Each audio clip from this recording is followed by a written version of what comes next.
ಹಿಂದೂ ಧರ್ಮದಲ್ಲಿ ಅನೇಕ ಪುರಾಣಗಳು, ವೇದಗಳು ಮತ್ತು ಗ್ರಂಥಗಳಿವೆ. ಆದರೆ ಶ್ರೀಮದ್ಭಗವದ್ಗೀತೆಯನ್ನು 18 ಮಹಾಪುರಾಣಗಳಲ್ಲಿ ಪ್ರಮುಖ ಎಂದು ಪರಿಗಣಿಸಲಾಗಿದೆ. ಇದು ಕರ್ಮ ಯೋಗ, ಭಕ್ತಿ ಯೋಗ ಮತ್ತು ಜ್ಞಾನ ಯೋಗವನ್ನು ಬೋಧಿಸುತ್ತದೆ.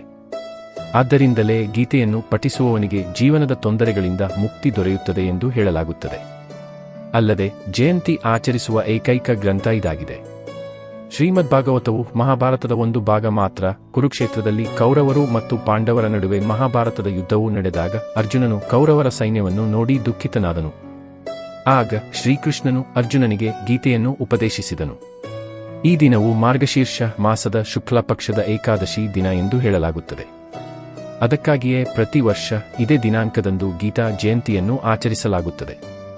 ಹಿಂದೂ ಧರ್ಮದಲ್ಲಿ ಗೀತಾ ಗ್ರಂಥಕ್ಕೆ ವಿಶೇಷ ಮಹತ್ವವಿದೆ. ಎಲ್ಲ ಪುಸ್ತಕಗಳ ಪೈಕಿ ಜಯಂತಿ ಆಚರಿಸುವ ಏಕೈಕ ಗ್ರಂಥ ಇದಾಗಿದೆ. ಇದಕ್ಕೆ ಕಾರಣವೆಂದರೆ ಬಹುತೇಕ ಎಲ್ಲ ಇತರ ಗ್ರಂಥಗಳನ್ನು ಋಷಿಗಳು ಬರೆದಿದ್ದಾರೆ. ಆದರೆ ಗೀತಾ ಗ್ರಂಥವು ಶ್ರೀಕೃಷ್ಣ ಪರಮಾತ್ಮನ ಬೋಧನೆಗಳನ್ನು ಒಳಗೊಂಡಿದೆ. ಇದರಲ್ಲಿ ಶ್ರೀಕೃಷ್ಣನು ಜೀವನ ಮತ್ತು ಮರಣದ ಆಳವಾದ ರಹಸ್ಯವನ್ನು ಹೇಳಿದ್ದಾನೆ. ಶ್ರೀಕೃಷ್ಣ ಪರಮಾತ್ಮನ ಬೋಧನೆಗಳಲ್ಲಿ ಅನೇಕ ಸಮಸ್ಯೆಗಳಿಗೆ ಪರಿಹಾರಗಳು ಅಡಗಿದ್ದು ಅದನ್ನು ಒಳಗೊಂಡಿರುವ ಗ್ರಂಥ ಗೀತೆ. ಶ್ರೀಕೃಷ್ಣನ ಉಪದೇಶದಿಂದ ಅರ್ಜುನನಿಗೆ ಮಹಾಭಾರತದ ಯುದ್ಧವನ್ನು ಹೇಗೆ ಗೆಲ್ಲಲು ಸಾಧ್ಯವೋ ಅದೇ ರೀತಿಯಲ್ಲಿ ಗೀತಾ ಜ್ಞಾನದಿಂದ ಒಬ್ಬ ವ್ಯಕ್ತಿಯು ಕಷ್ಟಕರ ಸಂದರ್ಭದಲ್ಲೂ ಗೆಲ್ಲಬಹುದು.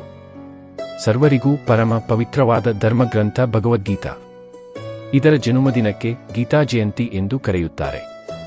ಮನುಷ್ಯ ತನ್ನ ಜನ್ಮದಿನವನ್ನು ಯಾವ ಸಂಭ್ರಮದಿಂದ ಆಚರಿಸುತ್ತಾನೋ ಅದಕ್ಕಿಂತಲೂ ಮಿಗಿಲಾದ ರೀತಿಯಲ್ಲಿ ಈ ದಿನವನ್ನು ಆಚರಿಸಬೇಕು.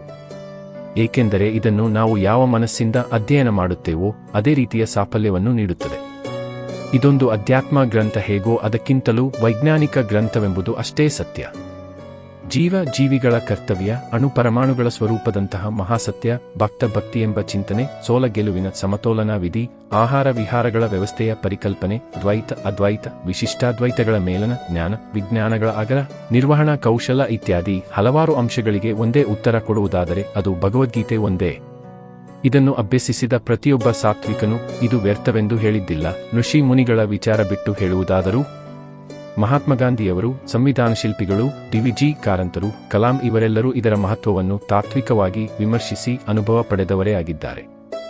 ಭಗವದ್ಗೀತೆಯಲ್ಲಿ ನಮಗೆ ದೊರೆಯುವುದು ಸತ್ಯದ ಪೂರ್ಣ ದೃಷ್ಟಿ. ತೀರಾ ಒಬ್ಬೊಂಟಿ ಅನಿಸಿದಾಗಲೋ ಅಥವಾ ಯಾವುದೇ ಸಂದಿಗ್ಧ ಸ್ಥಿತಿಯಲ್ಲಿರುವಾಗ ಒಂದು ಸಲ ಗೀತೆಯ ಒಂದು ಶ್ಲೋಕ ತೆಗೆದು ಓದಿ ಅರ್ಥೈಸಿ ನಿಮ್ಮ ಸಮಸ್ಯೆಗೆ ಅದರಲ್ಲಿ ಉತ್ತರ ಸಿಗುವುದು ನಿಶ್ಚಿತ. ನಾವು ನೋಡುವ, ಕಲಿಯುವ ದೃಷ್ಟಿಯನ್ನು ಸಾರ್ಥಕಗೊಳಿಸುವ ಶಕ್ತಿ ಈ ಭಗವದ್ಗೀತೆಗೆ ಇದೆ. ಇದನ್ನು ಕೇವಲ ಪೂಜಿಸುವುದರಿಂದ ಮಾತ್ರ ಅಲ್ಲ, ಇದರ ಅಭ್ಯಾಸ, ಅನುಸಂಧಾನವೂ ಅಷ್ಟೇ ಮುಖ್ಯ. ಇಲ್ಲಿ ಬರುವ ತತ್ವವಿವೇಚನೆ ಆಗಸದಷ್ಟು ವಿಶಾಲವಾಗಿದೆ. ಇದು ಯಾರನ್ನೂ ನಿರಾಕರಿಸುವುದಿಲ್ಲ. ಸರ್ವರಿಗೂ ಇಲ್ಲಿ ಮುಕ್ತ ಅವಕಾಶವಿದೆ. ಆಸ್ತಿಕನಿಂದ ನಾಸ್ತಿಕನವರೆಗೆ ಇಲ್ಲಿ ಉತ್ತರವಿದೆ. ಆನಂದಮಯ ಜೀವನ ರೂಪಿಸುವಂತೆ ಮಾಡುವುದೇ ಗೀತೆಯ ಪರಮೋದ್ದೇಶ. ಇಲ್ಲಿ ಯಾರನ್ನೂ ಹಂಗಿಸುವ ಚಿಂತನೆಗಳೂ ಇಲ್ಲ. ಪ್ರತಿಯೊಬ್ಬ ಜೀವಿಗೂ ಇಲ್ಲಿ ತನ್ನ ವ್ಯವಸ್ಥೆಗನುಗುಣವಾಗಿ ಉತ್ತರ ಸಿಗುತ್ತದೆ. ನೋಡುವುದು, ವಿಮರ್ಶಿಸುವುದು, ಅಭ್ಯಸಿಸುವುದು, ರೂಢಿಸಿ ಅನುಭವ ಪಡೆಯುವುದು ಅವರವರಿಗೆ ಬಿಟ್ಟಿದ್ದು. ಇದರ ಓದುಗ ಐದಾರ್ಯವೆಂಬ ಛಾಯೆಯ ಅಡಿಯಲ್ಲಿಯೇ ಪಥಿಕನಾಗಿ ಸಾಗುತ್ತಿರುವನು. ಅದೇ ಇದರ ಸಾತ್ವಿಕತೆ. 7 ಮತ್ತು 11 ಅಕ್ಷೋಹಿಣಿ ಸೈನ್ಯದ ಯುದ್ಧದಲ್ಲಿ 7 ಗೆದ್ದದ್ದು. ಅಂದರೆ ಕಡಿಮೆಯಲ್ಲ, ಪಾಂಡವರ ಪಕ್ಷವೇ ಗೆದ್ದದ್ದು. ಇದಕ್ಕೆ ಮೂಲ ಕಾರಣ ಅವರವರ ಮನಸ್ಸಿಗನುಗುಣವಾಗಿ ಹಲವಾರು ಯೋಚನೆಗಳಿರಬಹುದು. ಆದರೆ ಇಲ್ಲಿ ಮಹತ್ತರ ಪಾತ್ರ ವಹಿಸಿದ್ದು ಭಗವಂತ ಬೋಧಿಸಿದ ಗೀತೆ. ಒಂದು ವೇಳೆ ಅರ್ಜುನ ಶಸ್ತ್ರ ತ್ಯಾಗ ಮಾಡಿದ್ದೇ ಆದಲ್ಲಿ ಇವರ ಸೋಲು ನಿಶ್ಚಿತ. ಆ ಕಾಲದಲ್ಲಿ ಭಗವಂತ ಅರ್ಜುನನ ದುಗುಡಗಳಿಗೆ ಸಮಾಧಾನ ನೀಡಿದ. ಅದುವೇ ಗೀತೆ. ಇಂದು ನಮ್ಮ ಮುಂದೆ ಭಗವಂತ ಪ್ರತ್ಯಕ್ಷವಾಗಿ ಇಲ್ಲದೆ ಇದ್ದರೂ ನಮಗೆ ದುಗುಡಗಳು ಅರ್ಜುನನಿಗಿಂತ ಹೆಚ್ಚೇ ಇದೆ. ಆದರೆ ನಮ್ಮ ಮುಂದೆ ಭಗವದ್ಗೀತೆ ಇದೆ ಎಂಬುದನ್ನು ನಾವು ಮರೆತಿದ್ದೇವೆ. ಆದ್ದರಿಂದ ನಾವಿಂದು ಜೀವನವನ್ನು ಆನಂದಮಯವಾಗಿ ಧರ್ಮಯುತವಾಗಿ ಸಾಗಿಸುವಲ್ಲಿ ಸೋತಿದ್ದೇವೆ ಅಲ್ಲವೇ? ಭೀಷ್ಮನಂತಹ ಪರಾಕ್ರಮಿ, ದ್ರೋಣರಂತಹ ಗುರು, ಕೃಪರಂತಹ ತಪಸ್ವಿಗಳನ್ನು ಧರ್ಮಯುತವಾಗಿ ಧರ್ಮಕ್ಕೋಸ್ಕರ ಗೆಲ್ಲುವಲ್ಲಿ ಅರ್ಜುನನಿಗೆ ಸಹಕರಿಸಿದ್ದು ಗೀತೆ. ಹಾಗಿರುವಾಗ ನಮ್ಮ ಆಂತರಿಕ, ಬಾಹ್ಯ ದುಗುಡ ಸಮಸ್ಯೆಗಳಿಗೆ ಗೀತೆ ಉತ್ತರ ನೀಡದೆ ಎಂದು ಯೋಚಿಸಿ. ಈ ಸಲದ ಗೀತಾ ಜಯಂತಿಯಿಂದ ಒಂದಿನಿತು ಭಗವದ್ಗೀತೆಯ ಅಭ್ಯಾಸ ಮಾಡುತ್ತಾ ನಮ್ಮ ಜೀವನವನ್ನು ಸುಂದರ ಚೌಕದಲ್ಲಿ ಆನಂದಮಯವಾಗಿ ಸವಿಯೋಣ. ಸಾಧಕನು ಅಂದರೆ ಗೆಲುವನ್ನು ಅರಸಿ ಹೊರಟವನು ಒಂದೊಂದೇ ಮೆಟ್ಟಿಲನ್ನು ಏರಿ ಗುರಿ ಸಾಧಿಸುವಂತೆ ಭಗವದ್ಗೀತೆಯ ಪ್ರತಿ ಅಧ್ಯಾಯಗಳನ್ನು ಕ್ರಮವಾಗಿ ಅಭ್ಯಸಿಸುತ್ತಾ ಹೋದರೆ ಆನಂದ ರೂಪದಲ್ಲಿ ಭಗವದನುಗ್ರಹ ನಿಶ್ಚಿತವಾಗಿ ಆಗುವುದು ಎಂದು ಧಾರ್ಮಿಕ ಚಿಂತಕರು ಹೇಳುತ್ತಾರೆ. ಭಗವದ್ಗೀತೆ ಎಂಬುದು ಒಂದು ಪೂಜನೀಯ ಗ್ರಂಥ ಮತ್ತು ಅನುಸಂಧಾನ ಮಾಡಲು ಯೋಗ್ಯವಾದ ಜ್ಞಾನರಾಶಿಯಾಗಿದೆ. ಮಾಘಶೀರ್ಷ ಮಾಸದ ಶುಕ್ಲ ಪಕ್ಷದ ಏಕಾದಶಿಯಂದು ಭಗವಂತನಿಂದ ಅರ್ಜುನನಿಗೆ ಉಪದೇಶಿಸಲ್ಪಟ್ಟ ಸಾರ್ವಕಾಲಿಕವಾದ ಶ್ಲೋಕರೂಪದ ಯೋಗಪ್ರದ ಗ್ರಂಥವಾಗಿದೆ. ಇಲ್ಲಿ ಯೋಗಗಳ ಸಂಗಮವನ್ನು ನಾವು ಕಾಣಬಹುದು. 700 ಶ್ಲೋಕಗಳನ್ನೊಳಗೊಂಡ 18 ಅಧ್ಯಾಯಗಳಿವೆ. ಸಾಧಕನು ಅಂದರೆ ಗೆಲುವನ್ನು ಅರಸಿ ಹೊರಟವನು ಒಂದೊಂದೇ ಮೆಟ್ಟಿಲನ್ನು ಏರಿ ಗುರಿ ಸಾಧಿಸುವಂತೆ ಪ್ರತಿ ಅಧ್ಯಾಯಗಳನ್ನು ಕ್ರಮವಾಗಿ ಅಭ್ಯಸಿಸುತ್ತಾ ಹೋದರೆ ಆನಂದರೂಪದಲ್ಲಿ ಭಗವದನುಗ್ರಹ ನಿಶ್ಚಿತವಾಗಿ ಆಗುವುದು. ಗೀತಾ ಜಯಂತಿಯಂದು ಪ್ರಾತಃಕಾಲ ಸೂರ್ಯೋದಯಕ್ಕಿಂತ ಮೊದಲೇ ಎದ್ದು ಸ್ನಾನಾದಿಗಳನ್ನು ಮಾಡಿ ಶುಚಿಯಾಗಿ ಮಡಿಯುಟ್ಟು ಶ್ರೀಕೃಷ್ಣನ ಮೂರ್ತಿ ಅಥವಾ ಫೋಟೋವನ್ನು ಸ್ಥಾಪಿಸಿ ಅದರ ಮುಂದೆ ರಂಗವಲ್ಯಾದಿಗಳಿಂದ ಅಲಂಕರಿಸಿ ವಿಷ್ಣುನಾಮವನ್ನು ಹೇಳುತ್ತಾ ಪೂಜೆ ಮಾಡಬೇಕು.